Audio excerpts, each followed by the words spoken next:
Kemudian bila kereta tu rosak, dia berhenti tepi jalan dan beliau didatangi oleh seorang pakcik lah.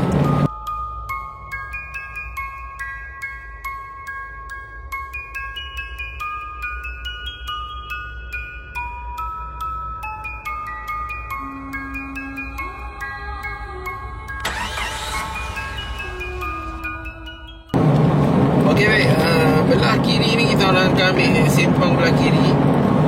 Okey, ambil simpang belah kiri ni akan menuju ke Parit. Okey, dan menuju ke Parit ni lah jalan dipanggil Jalan Si Putih Batu Ampar.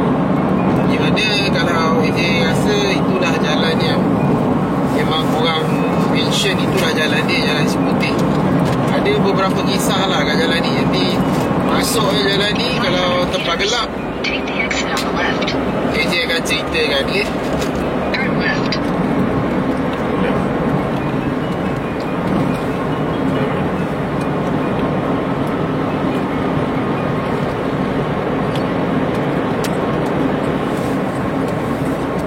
Okey baik, belok kiri ni kita akan masuk Jalan Si Putih untuk menuju ke Parit lah. Okey, dia akan lalu Parit Batu Hampar tu, dan jalan ni pun digelar Jalan Si Putih Batu Hampar.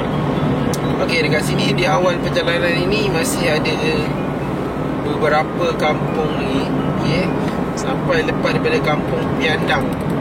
Lepas daripada kawasan kampung Piandang, baru AJ akan mula cerita kisah seram yang ada dekat jalan ini. Tetapi apa yang AJ dapati sekarang, dah pukul 3.25 pagi ni, ada kenderaan lah yang melalui jalan ini, sama ada motosikal ataupun kereta. Dan depan dia ada motosikal satu yang masuk ke Jalan Si Putih. So berkemungkinan jalan ini nak kata rare pun tak tahulah, sebab ada orang naik motor, tak tahu nak kata, ataupun orang ni mungkin nak pergi kampung Piandang kat depan sana, orang kasar kampung. So kita layan nanti lepas kampung Piandang baru dia akan cerita akan kisah seram yang ada dekat Jalan Si Putih Batu Hampar ini.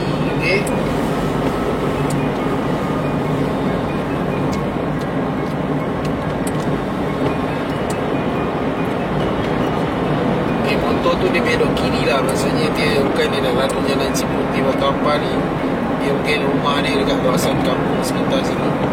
So yang kita orang nak lalu ni, kita akan lalu sampai ke Parit lah, sampai ke kawasan Parit.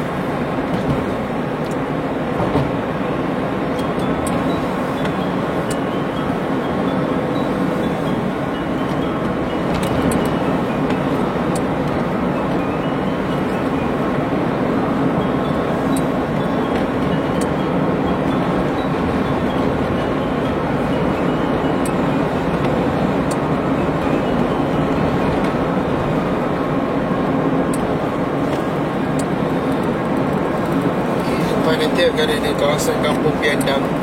Kita bagi lepas kawasan kampung Piandang terlebih dahulu. Jadi hadapan korang ni berkabus tiba-tiba. So mungkin sebab dah nak hampir ke awal pagi. Jadi bila dah satunya memang pukul 3-4 pagi ni dah mula berkabus lah kawasan setempat yang ada hutan dan sebagainya. Ini benda normal lah. So berkabus di depan.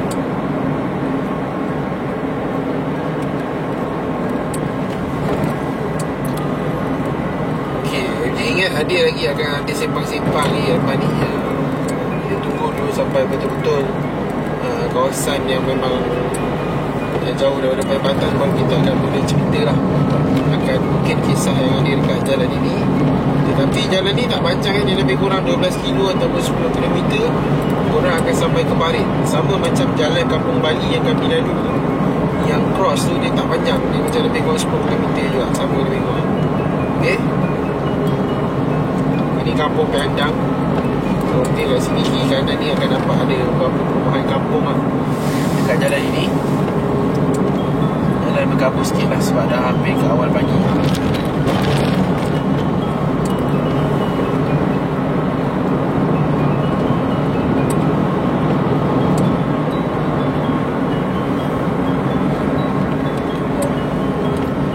Okey baik, ada banyak ladang ataupun kerbau kat jalan ni. So kena hati-hati sikit. Kena hati-hati banyak lah. Sebab pastikan korang tak bawa laju lah dekat jalan-jalan yang seperti ini. Okey, kalau ikutkan daripada map saja ni, habis dah kawasan kampung Padang tadi. So jalan tak panjang. Saya kena ceritakan dengan kisah yang ada kat jalan ni lah. Okey, jalan ni Jalan Si Putih, di mana kalau ikutkan kawasan yang hotspot yang dikatakan mengalami gangguan itu ialah di kawasan Bukit Berapit. Apabila kita cari dalam Google Maps, saya tak jumpa akan nama kawasan Bukit Berapit di jalan ini, ataupun kat mana-mana je tak jumpa. Dekat Maps saja cari, kat street cari pun tak naik. So mungkin Bukit Berapit ni sama ada jalan ni dia dah ubah, tak lalu kawasan Bukit Berapit itu, ataupun apa je tak pasti. Kena dapatkan kebesaran daripada orang sekitar sama ada jalan ni masih jalan yang dulu tapi dia dah waswai jalan ni, maksudnya selekok dan sebagainya, ataupun jalan yang orang cerita tu jalan tu dah tak ada dah. Itu je tak pasti. So kisah nombor 1 ni, okay, saya ambil sumber dari ni daripada www.suaraperak.my. Okay, di mana cerita ini diambil daripada orang macam wartawan tu. Okay, wartawan yang ambil. So bila wartawan ambil cerita ni, dia ada macam fakta lah, di mana ada nama dan sebagainya. So kisah yang pertama ialah kisah daripada Nur Aisyah Ahmad, berumur 60 tahun, dari Pengkalan Ipoh. Okay, beliau menceritakan akan pengalaman beliau ketika melalui jalan ini sewaktu beliau dan juga suami daripada arah Beruas untuk menuju ke Ipoh. Jadi pada waktu ketika itu suami beliau kurang sihat dan makcik ni ataupun Nur Aisyah Ahmad ni, beliau lah yang memandu kereta pada malam tersebut. Okey, sehingga sampai ke satu selekor tajam di mana ada kawasan pokok nipah. Dia tak pasti dia kata kawasan pokok nipah. Dia kata kereta dia menjadi berat di kawasan itu. Ini apa yang di-mention oleh nama sebenar beliau adalah Nur Aisyah Ahmad. Ini ditulis oleh wartawan lah. Okay, belah kanan ni ada tembok lah, tapi tak pasti apa benda. Okay, tak pasti tembok ni apa. Panjang tembok ni, tembok batu lah. Hilang sebab ada kelapa sawit dalam tu. Tapi tembok batu ni panjang, dia pun tak pasti lah. Nampak besar lah kan. Kiri ladang getah. Kiri ladang getah. Kiri ladang getah, kanan macam pokok kelapa sawit. Tapi depan tu ada tembok batu putih yang belakang ni. Okey, so cerita tu habis di situ lah, di mana gangguan yang dihadapi oleh Nur Aisyah Ahmad 60 tahun ni. Dia mengalami gangguan dekat selekor tajam. Okey, seterusnya cerita kisah yang kedua. Ini diceritakan oleh Nur Aisyah Ahmad jugalah, di mana dia ada dengar lah kisah ni. Dia dengar mungkin daripada mulut ke mulut berkaitan dengan gangguan yang dialami di jalan ini. Okey, dikatakan ada kisah ni, ada satu kereta ni rosak lah dekat jalan ini. Kemudian bila kereta tu rosak, dia berhenti tepi jalan dan beliau didatangi oleh seorang pakcik lah, yang kata kenapa semua. So pakcik tu dia ajak lelaki ni tidur dekat rumah dia, sebab kereta dia rosak. Dan pakcik tu pun kata sebab bengkel semua dah tutup dan sebagainya. Jadi dia kata jom balik rumah dia nak bagi tempat tidur dan makan, esok baru settle lah. So kawan tu pun ikut dah pakcik tu balik rumah. Tetapi entah bagaimana, apabila sampai ke waktu pagi, apabila beliau sedar, beliau berada dekat pangkal pokok nipah. Beliau bangun, beliau dekat pangkal pokok nipah, dan sebelah dia ada tempurung kelapa yang ada cacing. Dia bangun cerita ni macam cerita yang biasa kita dengar. So bila diingat balik bahawa malam tu dia tidur kat rumah pakcik tu, malam tu memang dia dijamu oleh mi goreng. Mi goreng. So berkemungkinan yang dia tidur tu tak tahu kat mana, dan apa yang dia makan tu berkemungkinan cacing. Yang ini diceritakan oleh Nur Aisyah Ahmad lah. Okay, dekat kawasan Jalan Si Putih, jalan yang kami lalui ni sekarang. Okay, ada kerbau belah kiri jalan. Itu kisah yang kedua. Kemudian kisah yang ketiga, so ada 4 kisah yang dia baca sampai habis kisah-kisah yang ada. Ini diceritakan oleh penghulu mukim belanja. Dia kata mention penghulu mukim belanja Nur Syahidah Ahmad. Ketiga iaitu pada penghujung tahun 2016, iaitu selepas jam 5 petang, beliau nak balik semula ke Seri Iskandar. Mungkin beliau ni daripada Parit. Beliau nak balik ke Seri Iskandar. Kemudian dia sepatutnya bila daripada Parit nak ke Seri Iskandar tu, dia sempang belok kanan. Jalan tu dia pernah buat video lah sebelum ni kan. Dia ada sempang belok kanan untuk menuju ke Seri Iskandar. Tapi pada waktu tu dia tak nampak jalan tu, dan jalan ni dia jadi terus menuju melalui jalan inilah. Okey. Dia terus menuju melalui jalan ini untuk tak macam mana lah, dia tak nampak jalan yang sepatutnya dia belok dekat apa tu, kawasan ke Seri Iskandar tu. Dia melalui jalan ini. Lepas tu dia pun bila dah berlaku keadaan seperti itu, beliau pun membaca ayat suci Al-Quran. Dan pada pukul 6 petang barulah beliau dapat keluar tadi tu, yang simpang yang dia masuk tadi. Maksudnya dia jalan terbalik lah. Dia daripada Parit nak menuju ke Seri Iskandar, tapi dia tak jumpa simpang nak belok ke Seri Iskandar. Dia lalu jalan ini. So sekarang ni keadaan berkabus kan. Di hadapan korang, keadaan berkabus. Jalan ni pendek, tapi dia rare lah juga ni. Sebab dia lalu ni lah, nampak rare lah suasana tu. So that's why mungkin orang suruh je lalu jalan Sinutik ni. Ni malam ni je lalu dia berkabus teruk ni. Je rasa dalam kamera nampak, tapi kami yang dalam kereta, sebenarnya kamera ni dia macam dia macam lidah ni tau. Korang nampak kabus tu macam tak tebal kan, tapi pandangan mata kita orang dalam kereta ni kabus ni tebal. Macam korang pakai silau. Jabatan Bukit Berapit. Ni Jabatan Bukit Berapit tadi baru lepas, iaitu Jabatan Bukit Berapit. Dah tengok kat mana yang kata pokok nipah. Ada pokok nipah. Mungkin kawasan air-air ni tu kot.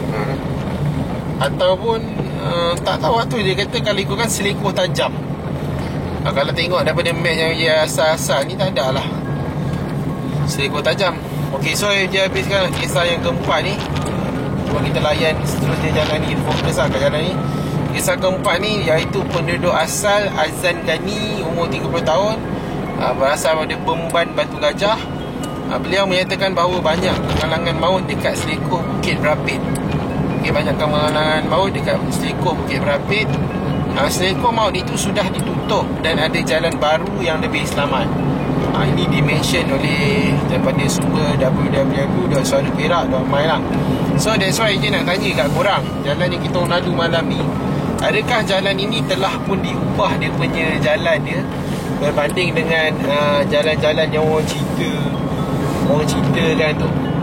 Tu yang je nak pastikan betul tak jalan ni jalan yang telah diubah. Daripada tempat Abang tengok ni, memang suasana dia rare lah. Belakang ada kereta kat belakang ada kenderaan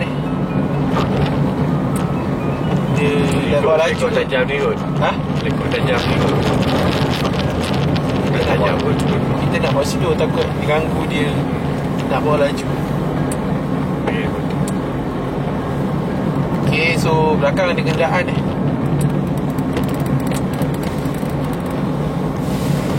Kenapa hancur? Rasa dia macam nak potong. Berhenti tepi tu, bagi dia potong. Okay, kita orang nak bawa slow sebenarnya, tapi sebab belakang ada kenderaan, dia pun macam nak potong, macam tak nak potong, tak potong. Kita orang bagi je dia potong, tapi dia macam tak nak potong. Tahu macam mana dia potong lagi. Okay, so kita orang nak bawa slow, so nanti takut ganggu dia punya ni lah. Dia pun slow. Ataupun dia nak follow kita orang, tapi kita orang memang tak selesa lah kalau ada orang follow kat belakang. Tak nak buat video kan, takut kita orang apa ni, terlampau slow sangat, orang jadi macam agak. Ni lah jalan dia. Kereta orang lalu ni ada kereta potong daripada belakang. Ni nampak macam orang muda kan, kalau nampak daripada dalam kereta ni. Depan ni ada structure bangunan. So Haji sempat ceritakan tadi, dia tak pasti kat mana yang Apa tadi, AMJ sebenarnya terganggu tadi cerita. Yang ni, yang orang kata lah, adakah jalan ni dah diubah ke jalan lain, ataupun sebenarnya jalan yang sama je, cumanya selekor tajam itu dia buat balik supaya jadi jalan straight. Tapi MJ pun tak pasti kenapa digelarkan gelaran Bukit Berapit tu. Sebab dia tengok nama tu macam tak official lah. Maksudnya dalam Google tak ada, dalam Google Street tak ada berkaitan dengan Bukit Berapit tu. Bukit Berapit tu ada nama kawasan Bukit Berapit tu, tapi dekat jalan dekat Bandung nak menuju ke Kuala Kangsar, itu ada nama Bukit Berapit dekat situ. Jauh lah daripada sini. Yang ni tak pasti. Memang orang sini gelarkan Jalan Bukit Berapit ke apa ke, dia tak pastilah. Tapi tak ada lah nama tu secara official. Dia penduduk setempat gelarkan kawasan tu kawasan Bukit Berapit tu. Okay, kalau ikutkan tak panjang ni, lebih kurang dalam 3 km lagi lah kita akan sampai ke hujung jalan. So macam mana pendapat korang berdasarkan kisah tu? Kalau tanya MJ, sebabkan kita orang tak jumpa tau tempat yang kata selekor tajam tu, mungkin dah tak ada dah. Kemudian ada pokok nipah. Dia pun tengok lah kot ada kawasan pokok nipah. Bingban ada, memang tak jumpa Tak jumpa. memang tak jumpa. Cuma ada kelapa sawit macam hutan dia tu lah. Yang pokok nipah yang dinyatakan tu tak ada. Sebab je memang kalau betul ada pokok nipah tu, so cerita yang disampaikan tu kuat lah. Maksudnya ni kot yang cerita gangguan kat pokok nipah, tapi tak ada kat jalan ni. Minta confirmation daripada korang lah. Adakah jalan kita orang lalu ni sebenarnya dah lain daripada yang kisah-kisah yang orang sampaikan. Sebab dia rasa inilah jalan dia. Sebab nama pun Jalan Si Putih Batu Ampar. Rasa dah tak ada jalan lain lah. So kita orang pun dah nak sampai ke hujung jalan dah sebenarnya ni kan. Nanti dia akan masuk kawasan Parit lah. So di hujung-hujung ni dia rasa tak ada apa lah. Kalau ada apa-apa dia akan respon. So je ingat sampai di sini saja untuk Jalan Si Putih ke Batu Ampar. So kalau korang ada kisah seram atau pengalaman seram korang melalui jalan ni, je baca banyak orang mengalami gangguan dekat jalan ni, kisah seram yang ada.